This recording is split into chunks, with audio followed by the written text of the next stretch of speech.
Let's be honest about something that most people in SaaS are not saying out loud. The last decade was one of the most generous periods in the history of white collar work. If you were reasonably smart, reasonably skilled, and happened to land inside a software company with a subscription model, you were rewarded at a level that had almost no historical precedent. Good salaries, equity, flexibility, status, a career path that felt stable and scalable at the same time. SaaS was, for a very specific window of time, the best place to be a knowledge worker. That window is closing, not slamming shut, not vanishing overnight, but closing quietly, structurally, in ways that most people inside the industry are still not fully tracking. And the people who will be fine in 3 years are not the ones who hustle harder inside the same old model. They are the ones who understand what is actually changing and what it means for how they position themselves right now. So that is what this video is about. Not panic, not doom.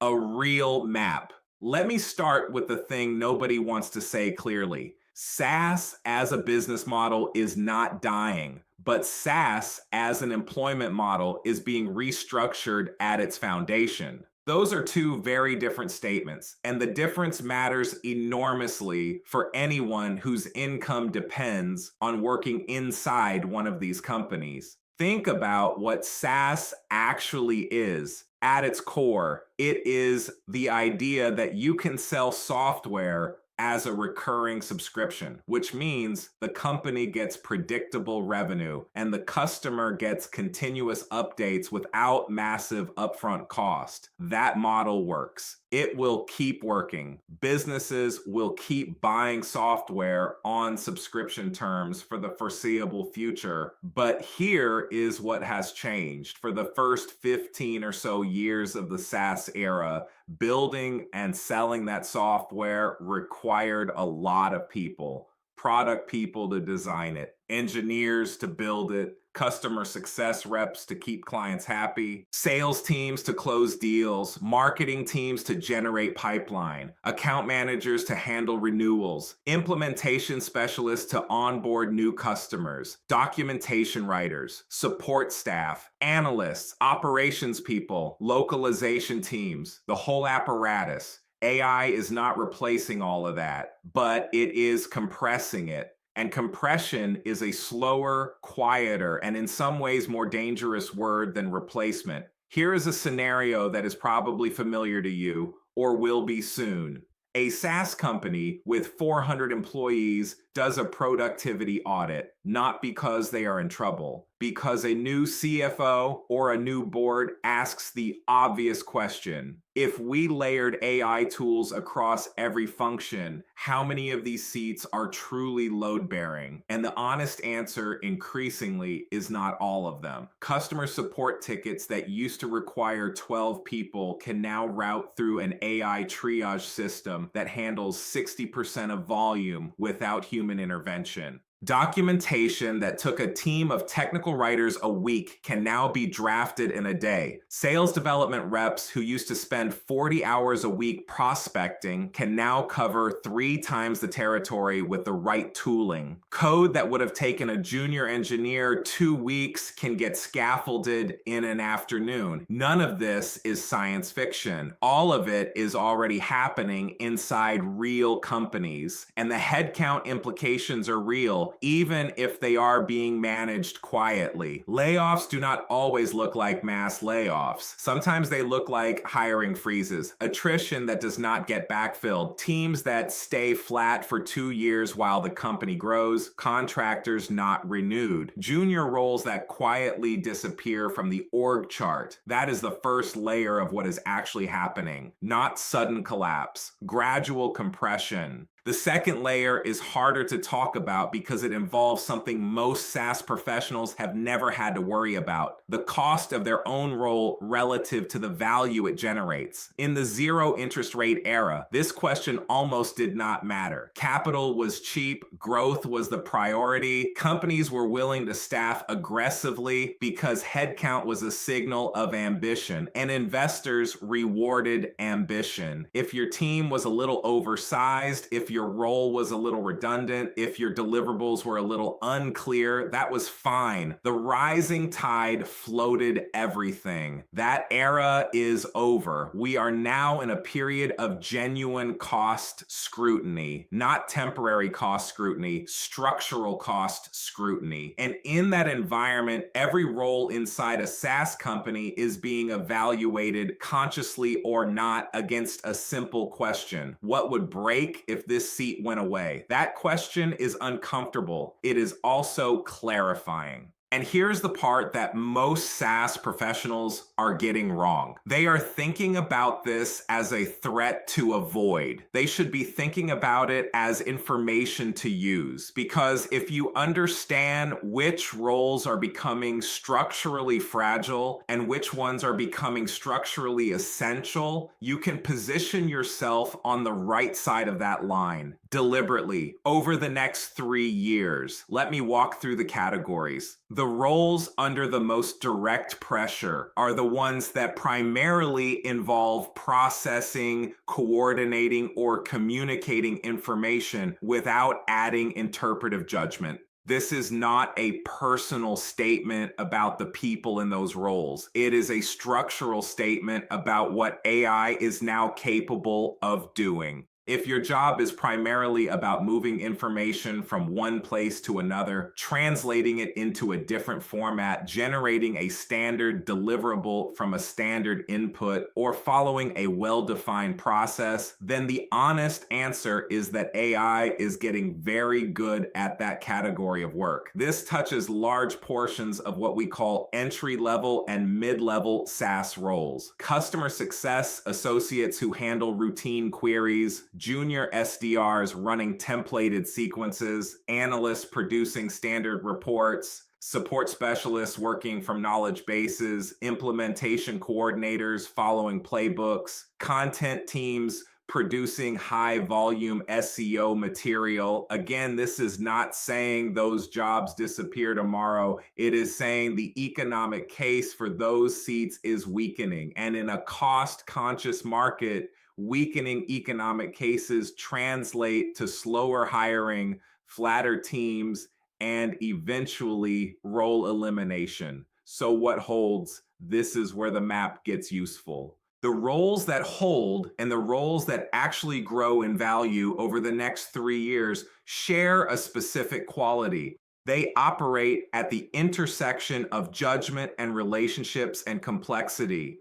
They require context that cannot be scraped from a knowledge base. They require trust that cannot be automated. They require the ability to navigate ambiguity in real time with real stakes in front of real people. Think about a senior enterprise account executive managing a $3 million renewal negotiation. The AI can help them prep. It can summarize the account history, flag risk signals, draft the QBR deck, but the actual conversation, the political navigation, the read of the room, the ability to make the client feel understood and heard, that is still irreducibly human. And the stakes are high enough that the company is not going to risk it. Think about a senior product manager who owns the roadmap for a product that serves a complex enterprise use case. They need to understand the technical architecture, the customer psychology, the competitive landscape, the go-to-market motion, and the internal politics of the engineering team all at once. They need to make judgment calls under uncertainty. They need to build credibility with executives, customers, and engineers simultaneously. That is not a process you can automate. Think about a solutions architect or a technical pre-sales engineer who sits in discovery calls, diagnosing customer problems, and mapping them to product capability in real time. They are doing something that requires deep domain expertise, live communication, and the ability to handle objections on the fly. That role is not going away. It is probably becoming more valuable because the buying cycles for complex software are getting longer and more scrutinized, not shorter. The pattern here is not technical versus non-technical. The pattern is depth, judgment, relationship, and irreducible complexity. That is your North Star for the next 3 years. Now, let me get practical, because understanding the pattern is one thing. Knowing what to actually do is another. The first move is a ruthlessly honest audit of your own role. Not what your job description says, what you actually do in a given week. And for each significant activity, you ask, is this something AI could do acceptably well in 18 months? Not perfectly, acceptably. Because acceptable is good enough to justify headcount decisions. If a substantial portion of your real work falls into that category, that is not a reason to panic. It is a reason to move deliberately toward the portion that does not. This might mean shifting internally. It might mean building new skills. It might mean reframing what you emphasize on your next performance review or your next job application.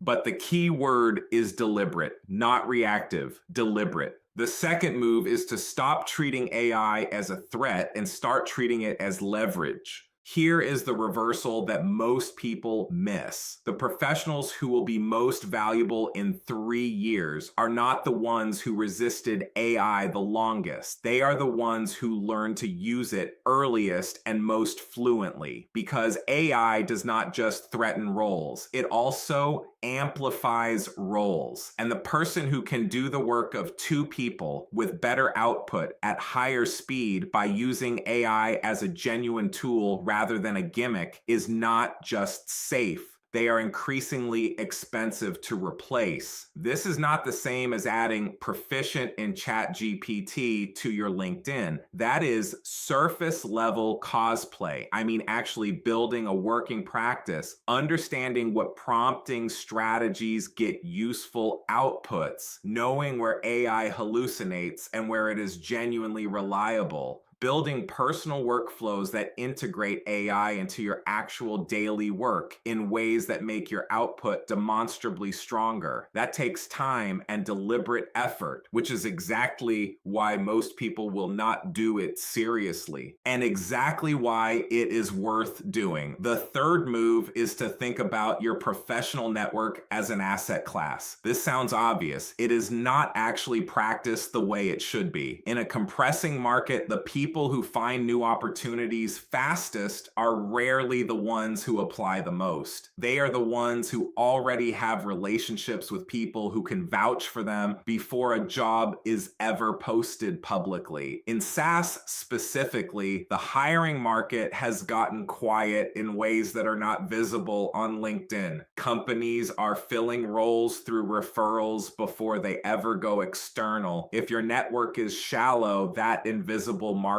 is closed to you. This is not a suggestion to become a networking mercenary. It is a suggestion to invest in genuine professional relationships as a form of career infrastructure, former colleagues, people in adjacent functions, customers who became peers, vendors who became allies. The broader your genuine network, the more options you have in a market that increasingly rewards trust over credentials. The fourth move involves something that is uncomfortable to say, but important to hear. Think seriously about the economics of your current role, not just your salary, the full picture. How quickly is your company growing? Is it growing at all? What is the headcount trajectory? How dependent is your function on headcount heavy work that AI is now compressing? Is your company in the category of businesses that benefits from AI efficiency gains,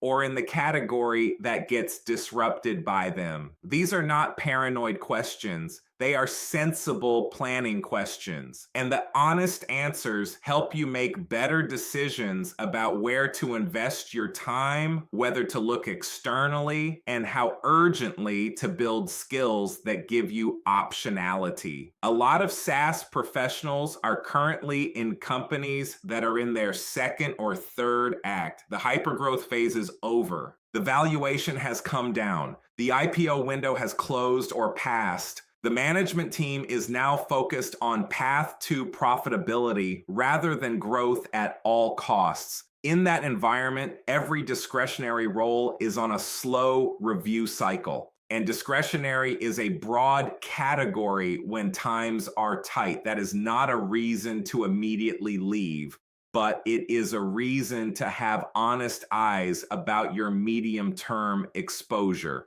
Now, let me push back on myself for a moment because this analysis deserves at least one serious challenge. There is a legitimate argument that AI-driven compression will be slower than most people expect. We have seen this movie before. Automation has been threatening white-collar jobs for decades, and the timeline has almost always been longer than predicted. The reason is that enterprise software adoption is slower than consumer adoption. Organizational inertia is real, and humans have a genuine preference for other humans in many high-stakes business contexts. The enterprise sales cycle for AI tooling is long. Implementation is messy, change management is hard. Many AI-powered workflows that work in demos fail in production. And the regulatory and legal uncertainty around AI-generated work is still being resolved in ways that add friction. All of that is true. And it means the 3-year window is not collapse in 3 years. It means this is the window in which the structural shifts become visible and permanent in ways that affect hiring, compensation, and career trajectories. 3 years from now, the market will have priced in a new set of expectations. The companies that needed to restructure will have restructured. The new hiring patterns will be established. The roles that survived will have survived. And the people who moved early will have the positioning advantages that always go to people who moved early. That is the case for taking this seriously now, even if the full disruption plays out over 5 or 7 years. Let me close with the frame that I think matters most. The last decade of SaaS taught a generation of professionals that being in the right industry was enough, that the tide was high enough that positioning within the tide barely mattered, that a reasonably good resume at a reasonably good company in a reasonably growing function would reliably compound into a reasonably successful career. That assumption has been the operating system for a lot of career decisions, and it needs to be updated. The next 3 years will not reward people who are in SaaS. They will reward people in SaaS who have made themselves specifically valuable. Valuable at the intersection of judgment and complexity. Valuable as people who can use AI fluently without being replaced by it. Valuable as professionals with genuine relationships and genuine expertise and genuine depth in something that matters to someone who is willing to pay for it. This is actually a more honest career environment in some ways. The vague credential of I work in tech has been depreciating for a while. What replaces it is specificity, specific expertise, specific relationships, specific capabilities, specific track record. That is harder to build. It is also harder to replicate. And in a world where AI is getting better at replicating the general, the specific becomes the moat. You have 3 years to build that moat or deepen the one you already have. That is not a small amount of time. It is actually a meaningful runway if you use it deliberately. Most people will not. Most people will wait to see how things shake out. They will keep doing what they have always done, adjusting slightly at the margins, hoping the market stabilizes back to something familiar. It will not. The market is stabilizing towards something new. And the question is whether you will have positioned yourself inside that new reality or whether you will be reacting to it from the outside. That is the choice the next 3 years are quietly asking every SaaS professional to make. If you found this useful, stay around. This channel exists to give working professionals a clear, honest map of what is happening in the AI economy without the hype and without the panic. Subscribe if that kind of clear-eyed thinking is what you are looking for. More of it is coming.